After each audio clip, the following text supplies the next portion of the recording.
growth lies in the uncomfortable because you've never been there before. You've never been that version of yourself at that level. It pushes you to be a different version of yourself, hopefully a better version of yourself. You see what you're made of and you grow your confidence.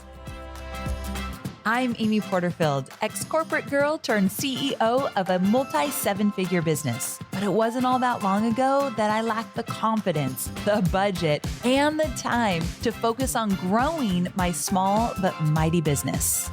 Fast forward past many failed attempts and lessons learned, and you'll see the business I have today.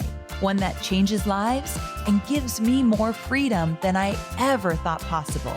One that used to only exist as a daydream. I created the Online Marketing Made Easy podcast to give you simple, actionable, step-by-step strategies to help you do the same. If you're an ambitious entrepreneur or one in the making who's looking to create a business that makes an impact and a life you love, you're in the right place, friend. Let's get started.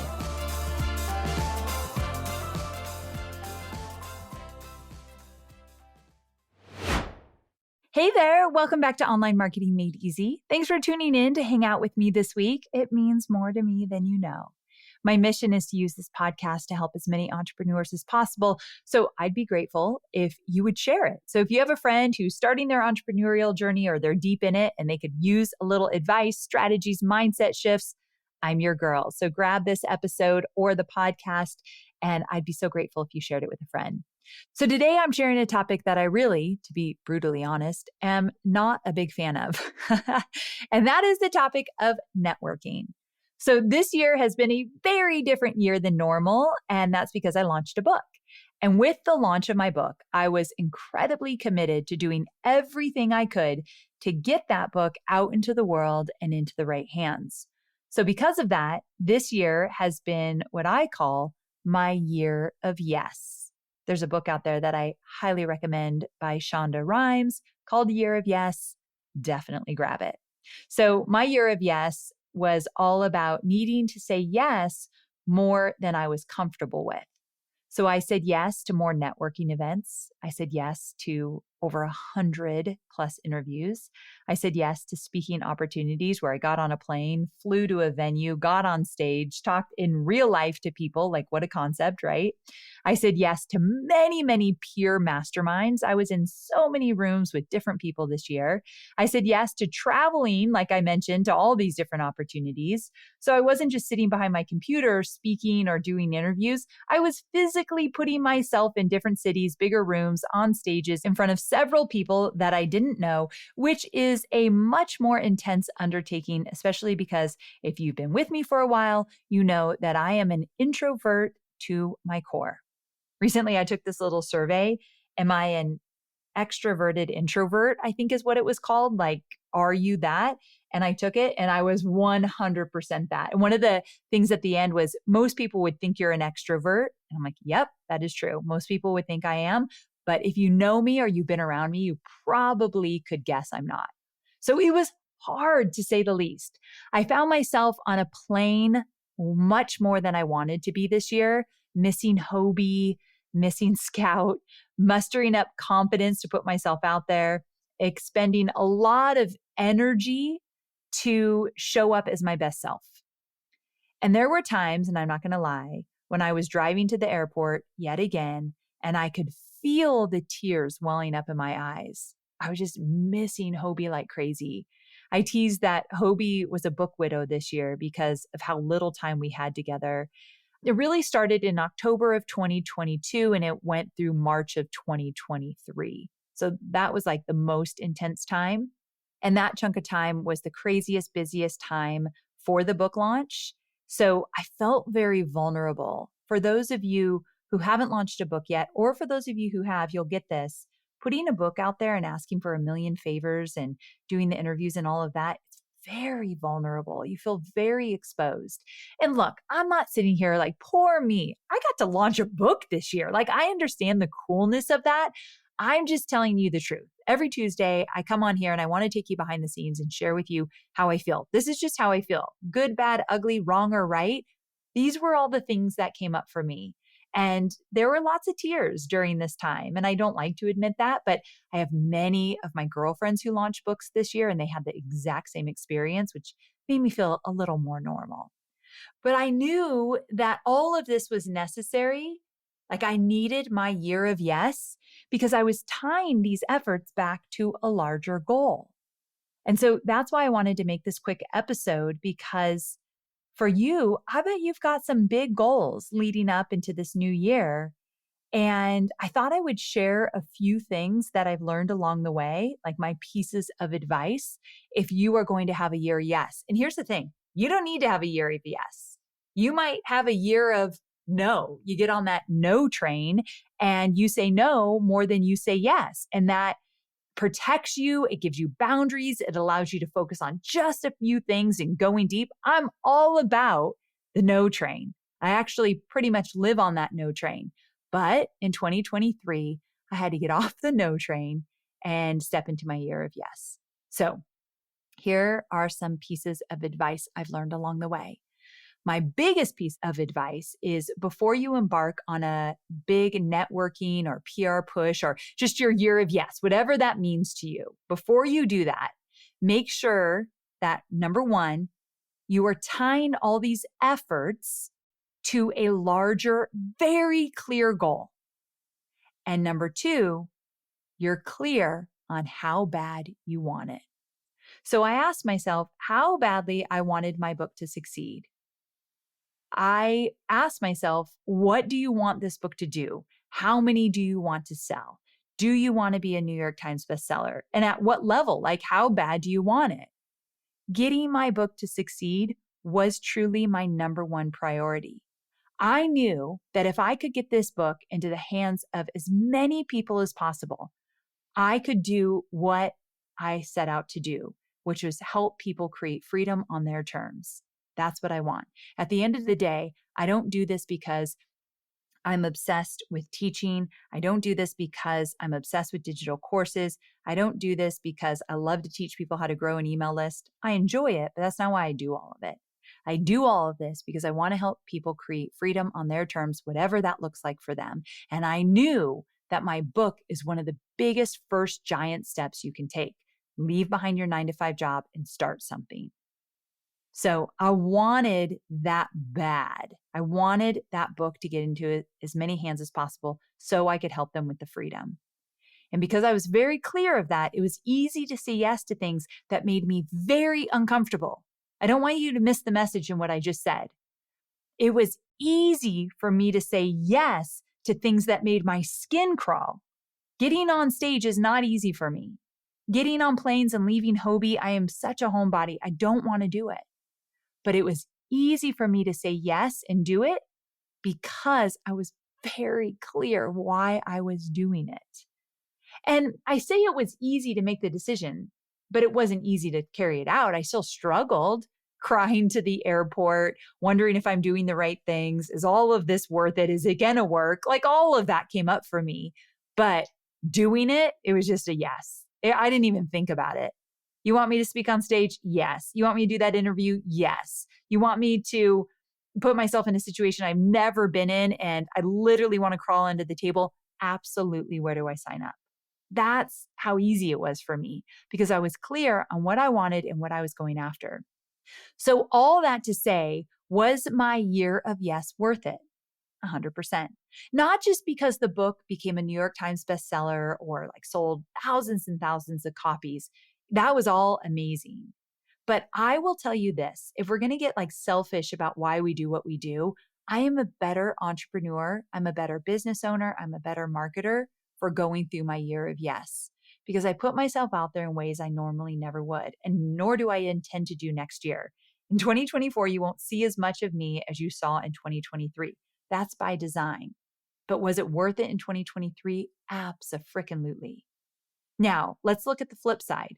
What if the book wasn't as successful as it ended up being, and I still spent all that time, money, and energy on traveling to these networking events? Would I still say it was all worth it because I grew from the experience? Would I say that? Yes, but I have to be honest with you, it would take a moment to get there. And that's okay. I say my book was successful on my terms. I set goals for how many units I wanted to sell. I set goals for where I wanted to be interviewed. I set goals for hitting Wall Street Journal, New York Times, all of that. I set all those goals. And let's say I hit some of them, but not all of them. Or actually, I did. I set goals to be on the Today Show or Good Morning America. That didn't happen. So I set goals, and for the most part, I hit most of them. But what if I didn't? What if I didn't have a New York Times bestselling book? Would all of this be worth it? I'd have to take a beat and feel disappointed for a moment. I'd have to take a beat and say, wow, that was a lot of time, energy, money, focus.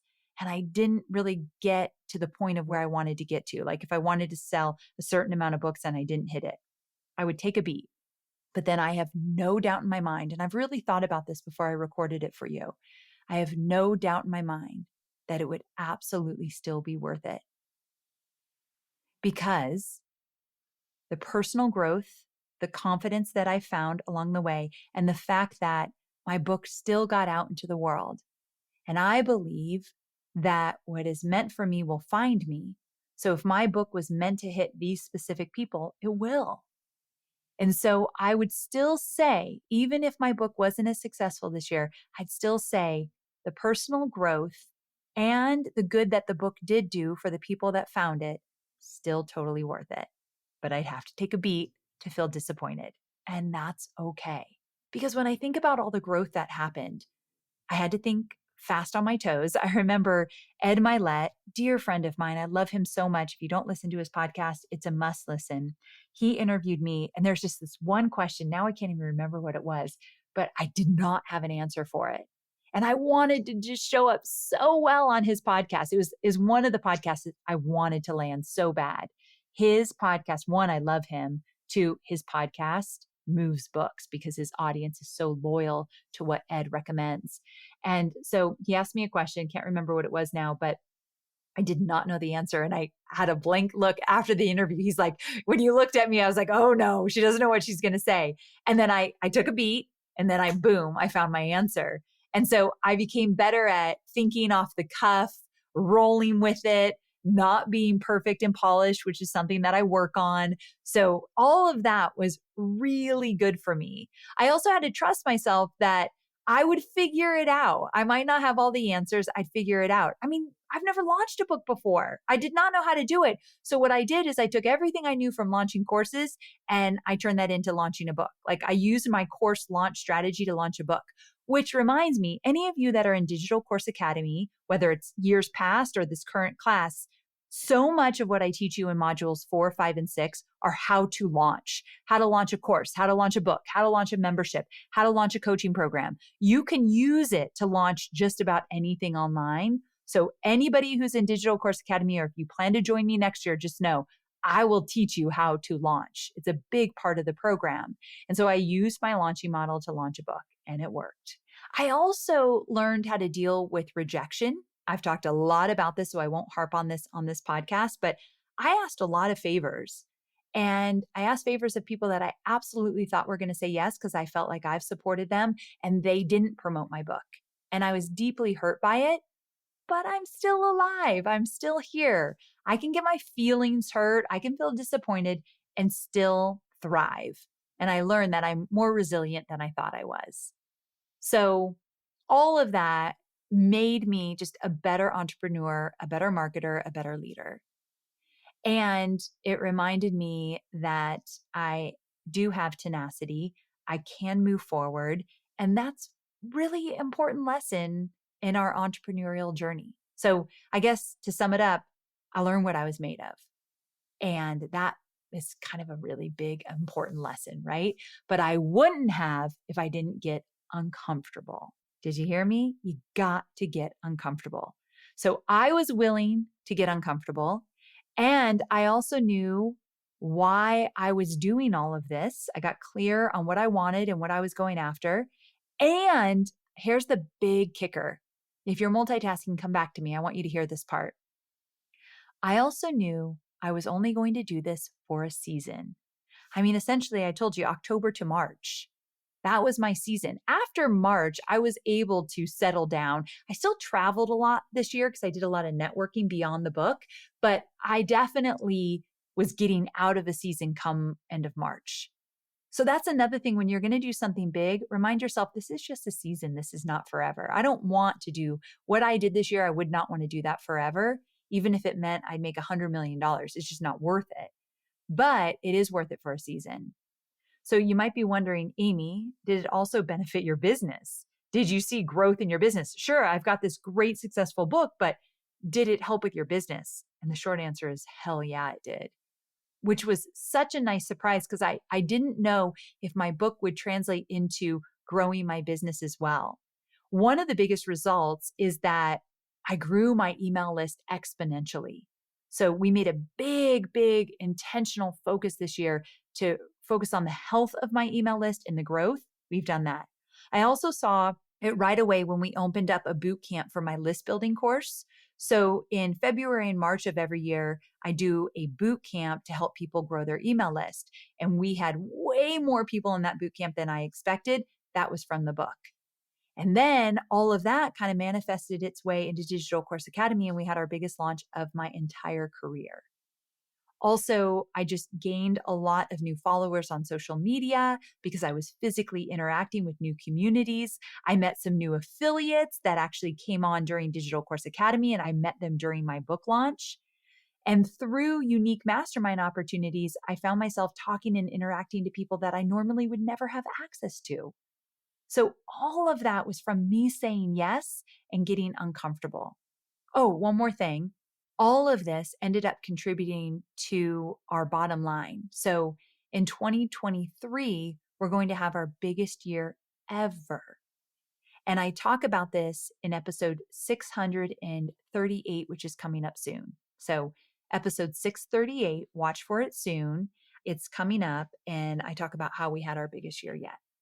So we have a lot of new people, a lot of excitement, a lot of energy, and that came about partly. I mean, I have a team that helps me immensely, but partly it came about because I was willing to get uncomfortable and say yes and get into a season that was not my norm, but I felt like it was worth it. So I mentioned my personal growth that resulted from networking and also on the business side, but I really want to touch on one last thing because I think since the pandemic, we've all become so accustomed to working from home behind the scene. But one thing throughout this experience that I was reminded of is that you can't discount the power of being in person with people. It's impossible to duplicate the same energy, chemistry, conversations when you get in the room. And because I was physically present in so many of these situations in 2023, I was able to make new friends and solidify relationships with peers that I normally don't do. Like I saw Jasmine Starr, one of my dear friends who I've been friends with for years and years and years. I saw her more this year than I ever have. And I feel closer to her because of that. We made an effort to show up in the same rooms multiple times this year. And that makes our relationship stronger. So I ended up actually creating opportunities and connecting with people in person. We did weekend girl getaways. I did different masterminds. I put a few of them together myself. And so that really changed relationships for me as well. And I think my point here is that I pushed myself to do that. I stepped away from my comfort zone and I created opportunities and I said yes to opportunities for networking. And like I said, I won't do as much next year, but I'm not going to lose this. I have to say, kind of force myself to come out from behind the computer. And when I do, I'm always happy I did, but it's not something that comes natural to me. But now that I've learned how powerful it can be, you can bet I will say yes more than I say no to those opportunities moving forward. So I do think that's going to make a big deal in my future. So growth lies in the uncomfortable because you've never been there before. You've never been that version of yourself at that level, but you start to see what you're made of when you get uncomfortable because you have to show up and you don't want to stay there. So you got to do your very best. And it does create a different version of yourself. I feel different. So all of this to say that growth lies in the uncomfortable because you've never been there before. You've never been that version of yourself at that level. It pushes you to be a different version of yourself, hopefully a better version of yourself. You see what you're made of and you grow your confidence. So I think that's why all of this was so important for me to share. If you want to be a better, bigger version of yourself, you've got to get uncomfortable. All right, my friend, I hope you enjoyed this shorty episode and found value in it. And again, Year of Yes, it's a book by Shonda Rhimes. Highly recommend it. Go get that book if you need a little motivation for your year of yes. And again, might not be your year of yes, and that's okay as well. I love a year of no as well. But for me, the year of yes was 2023, and I wanted to share that with you. All right. Thanks for hanging out with me. And please do share this with somebody that you think would find value in it, especially someone that's going for big things in their business and life. I love you to the moon and back. Can't wait to talk to you again. Same time, same place. I'll talk to you soon.